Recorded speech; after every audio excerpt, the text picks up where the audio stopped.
الحمد لله نحمده ونستعينه ونستغفره ونؤمن به ونتوكل عليه ونعوذ بالله من شرور أنفسنا ومن سيئات أعمالنا من يهده الله فلا مضل له ومن يضلله فلا هادي له ونشهد أن لا إله إلا الله وحده لا شريك له ونشهد أن سيدنا وسندنا وحبيب قلوبنا وأولانا ومولانا محمدا عبده ورسوله الذي أرسله بالحق إلى الخلق بشيرا ونذيرا وداعيا إلى الله بإذنه وسراجا وقمرا منيرا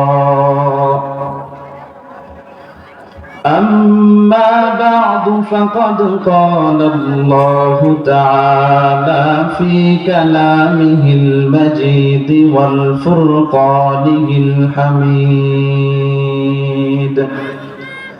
أعوذ بالله من الشيطان الرجيم بسم الله الرحمن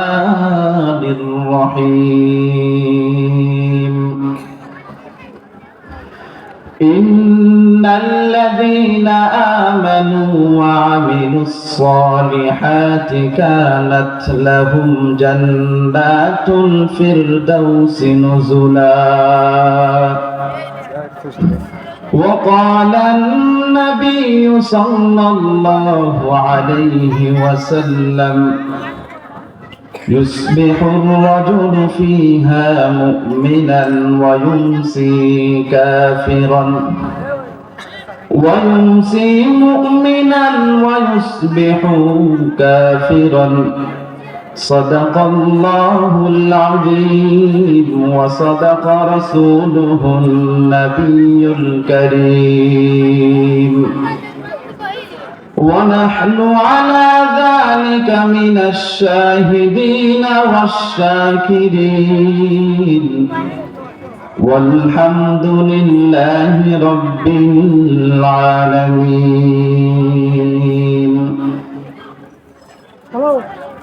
कौनैन का मुख्तार खुदा तुमको बनाया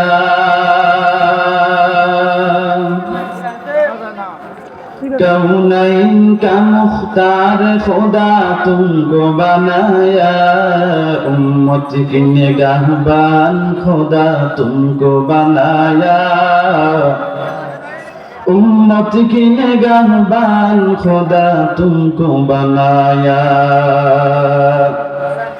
या रब मेरे आँखों में समा जाए मदीना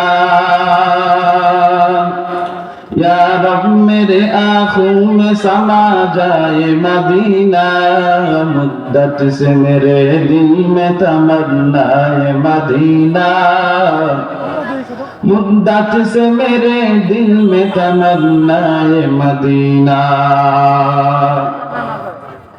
रुखसार से बुर्का का जरा पर्दा उठा दो रुखसार से बुर्का का दरा पर्दा उठा दो, लिल्लाह मुझे हुस्न खुदा दादे दिखा दो,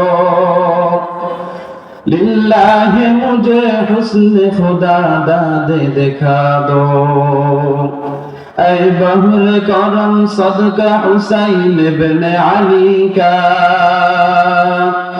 ऐ बहर करम सदका हुसैन इब्ने अली का, प्यासा हूँ मुझे शरबत दीदार पिला दो,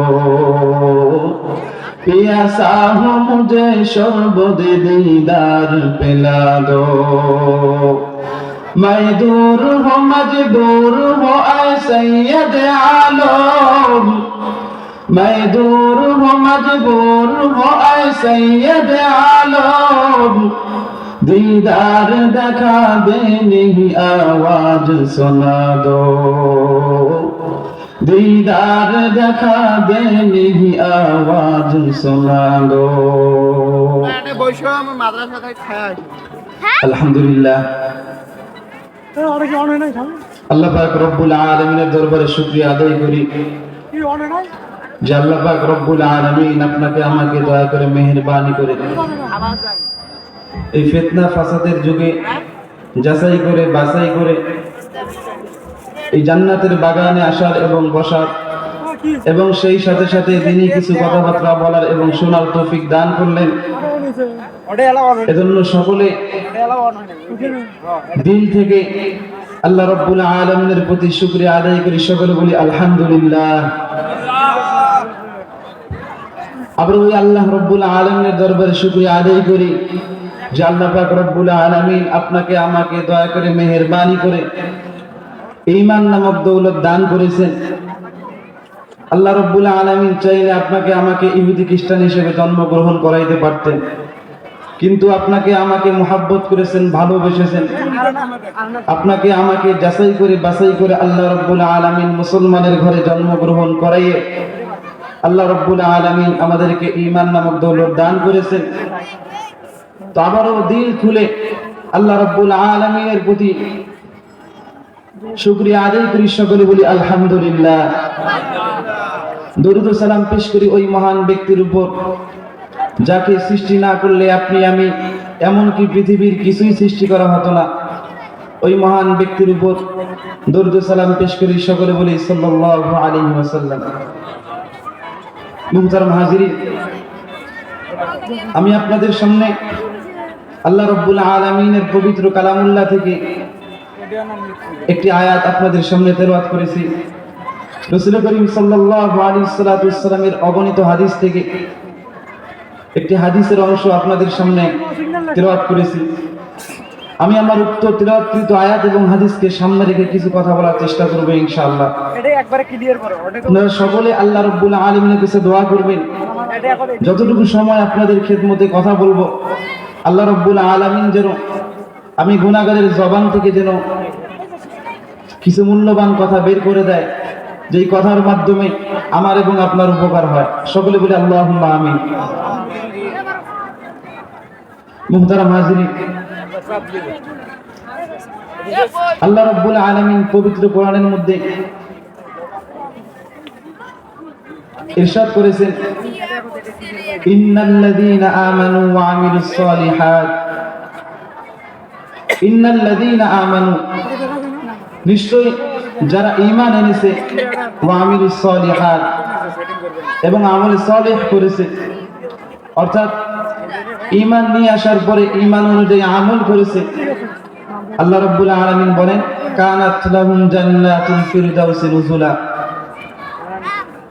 মরণের পরে আল্লাহ রাব্বুল আলামিন যারা ঈমান এনেছে, ঈমান নিয়ে আসার পরে ঈমান অনুযায়ী আমল করেছে, তো তাদের অভ্যর্থনার জন্য আল্লাহ রাব্বুল আলামিন জান্নাতুল ফিরদাউস রেখেছেন।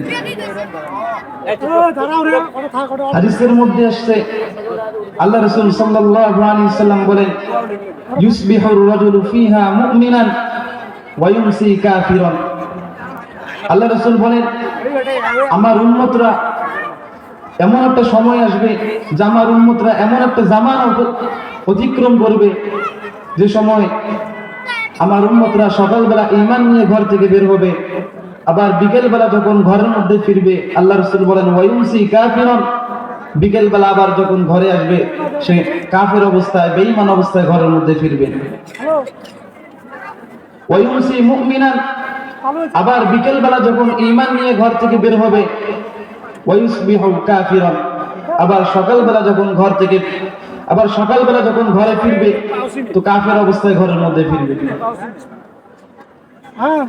অন্য এক হাদিসের মধ্যে আসছে আল্লাহ রাসূল সাল্লাল্লাহু আলাইহি ওয়াসাল্লাম বলেন, আমার উম্মতরা এমন একটা সময় আসবে যে আমার উম্মতরা এমন একটা জামানা অতিক্রম করবে যে সময় জ্বলন্ত অঙ্গার হাতের মধ্যে নেওয়া যতটা সহজ হবে এর চাইতে বড় কঠিন হবে নিজের ঈমানটাকে টিকায় রাখা। তো আজকে আপনি আমি ওই জামানার মধ্যে আমরা উপস্থিত হয়েছি। ঈমানটাকে আজকে আমরা এত সস্তা ভাবি, বাজারের মধ্যে যেরকম ভাবে আলু পটল কিছু টাকার বিনিময়ে পাওয়া যায়, আজকে আপনার আমার ঈমানটার অবস্থা এরকম হয়ে গিয়েছে, দুনিয়ার মধ্যে কিছু টাকা পয়সার জন্য দুনিয়ার লোভে পড়ে আপনি আমি আমার ঈমানটাকে কিছু টাকার বিনিময়ে আজকে আমরা নষ্ট করতেছি। তো আল্লাহ রাব্বুল আলামিন আয়াতের মধ্যে বলতেছেন ইন্নাল্লাযীনা আমানু, নিশ্চয়ই যারা ঈমান নিয়ে আসছে, ঈমান নিয়ে আসার পরে ঈমান অনুযায়ী আমল করেছে, আল্লাহ রাব্বুল আলামিন বলেন তাদের জন্য জান্নাত রেখেছেন। তো জান্নাত যাওয়ার জন্য শর্ত হলো ঈমান নিয়ে আসতে হবে, ঈমান নিয়ে আসার পরে ঈমান অনুযায়ী আমল করতে হবে। তো আমরা সকলে জান্নাত যেতে চাই না? সকলে জান্নাত যাওয়ার জন্য আশা করি। ঈমান নিয়ে আসার পরে তারপরে ঈমান অনুযায়ী আমল করতে হবে, তারপরে আমরা মৃত্যুর পরে জান্নাত যেতে পারবো। তো যারা ঈমান নিয়ে আসে আল্লাহ রাব্বুল আলামিন প্রত্যেকটা ঈমানদারের ঈমানের পরীক্ষা করেন। এই পরীক্ষা নবীদের করেছিলেন, সাহাবা কিরামদের করেছিলেন, প্রত্যেক যুগে যুগে যে সমস্ত উম্মত ছিল প্রত্যেকটা উম্মতের ঈমানের আল্লাহ রাব্বুল আলামিন পরীক্ষা করেছিলেন। অতএব আপনি আমি যেহেতু জান্নাত যাওয়ার জন্য আশা করি, ঈমান যেহেতু আমরা নিয়ে আসছি, আমাদের ঈমানের পরীক্ষা দিতে হবে কিনা? অবশ্যই আপনার আমার ঈমানের পরীক্ষা আল্লাহ রাব্বুল আলামিন করবেন। তো আল্লাহ রাব্বুল আলামিন পবিত্র কোরআনের মধ্যে বলেন, أم حسبتم أن تدخلوا الجنة ولما يأتكم مثل الذين خلوا من قبلكم مستهم البأساء والضراء وزلزلوا حتى يقول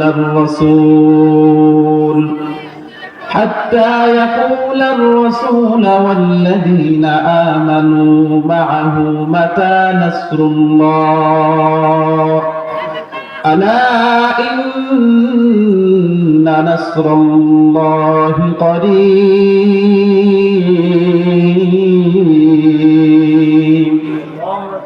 আল্লাহ রাব্বুল আলামিন বলেন, ও নবী আমার, দুনিয়ার মানুষদেরকে আপনি জানায় দেন, যেই সমস্ত মানুষগুলো আমি আল্লাহর প্রতি ঈমান নিয়ে আসলো, আমি আল্লাহর প্রতি ঈমান নিয়ে আসার পরে যেই সমস্ত মানুষগুলো জান্নাতে যেতে চায়, আম হাসিবতুম আন তাদখুলুল জান্নাহ, মানুষরা কি এই ধারণা করে ঈমান নিয়ে আসলাম জান্নাতের মধ্যে যাব, অথচ তারা ওই সমস্ত মানুষদের স্থান পর্যন্ত এখন তো পৌঁছে নাই, এখনো পর্যন্ত ওই সমস্ত মানুষদের স্থান পর্যন্ত পৌঁছে না। আল্লাহ রাব্বুল আলামিন বলেন, পূর্বে যেই সমস্ত ঈমানদারের আমি আল্লাহ রাব্বুল আলামিন ঈমানের পরীক্ষা নিয়েছিলাম, তাদেরকে এমন কোন বালা মুসিবত নাই তাদেরকে স্পর্শ করে নাই। আল্লাহ রাব্বুল আলামিন বলেন, মাসাতহুমুল বাসাউ ওয়াদ-দাররা ওয়া যুলজিলু হাত্তা ইয়াকুলার রাসূল। ও নবী, দুনিয়ার মানুষদেরকে আপনি জানায় দেন, যারা জান্নাত যাওয়ার জন্য ধারণা করে, তারা এই ধারণা করে আমরা জান্নাতের মধ্যে চলে যাব, আল্লাহ রাব্বুল আলামিন আমাদের ঈমানের পরীক্ষা করবে না। তাদেরকে কোনো বালা মুসিবত দিয়ে তাদেরকে পরীক্ষা করা হবে না। আল্লাহ রাব্বুল আলামিন জানায় দেন, ও নবী, না না, আমি আল্লাহ রাব্বুল আলামিন তাদের ঈমানের পরীক্ষা নেব, কারণ আমি আল্লাহ রাব্বুল আলামিন পয়গম্বর মুহাম্মদুর রাসূলুল্লাহ সাল্লাল্লাহু আলাইহি ওয়াসাল্লামের এমন ঈমানের পরীক্ষা নিয়েছিলাম, ওয়াল্লাযীনা আমানু মাহু মাতা নাসরুল্লাহ, আল্লাহ রাসূলের প্রতি যে সমস্ত সাহাবারা ঈমান নিয়ে আসছিল, রাসূল এবং তারা সহ আল্লাহ রাব্বুল আলামিন তাদের এমন পরীক্ষা নিয়েছিলেন, আল্লাহ বলেন হাত্তা ইয়াকুলার রাসূল, আমার রাসূল পর্যন্ত এই কথা বলতে বাধ্য হয়েছে, মাতা নাসরুল্লাহ। এমন আল্লাহ রাব্বুল আলামিন কঠিন পরীক্ষা নিয়েছিলেন, সাহাবা কেরামরা পর্যন্ত আল্লাহর কাছে দোয়া করেছিল, মাতা নাসরুল্লাহ, আল্লাহর সাহায্য কখন চলে আসবে। আল্লাহ রাব্বুল আলামিন বলেন, আলা ইন্না নাসরুল্লাহি করিব, আল্লাহ রাব্বুল আলামিনের সাহায্য তো অতি নিকটে। ও মুসলমান, জান্নাতে যাওয়ার জন্য আপনি আমি ধারণা করি, আল্লাহ রাব্বুল আলামিন বলে, বান্দা জান্নাত যাওয়ার জন্য ধারণা করো, কিন্তু আমি আল্লাহ রাব্বুল আলামিন তোমাকে মুসিবত দিয়ে, বালা মুসিবত দিয়ে, কষ্ট দিয়ে তোমার ঈমানের পরীক্ষা করব না, এটা হইতে পারে না। আমার রাসূলের আমি ঈমানের পরীক্ষা নিয়েছিলাম, প্রত্যেকটা ঈমানদারের আমি আল্লাহ রাব্বুল আলামিন ঈমানের পরীক্ষা নিয়েছিলাম। অতএব বান্দা, আমি আল্লাহ রাব্বুল আলামিন তোমাদের ঈমানের পরীক্ষা করব।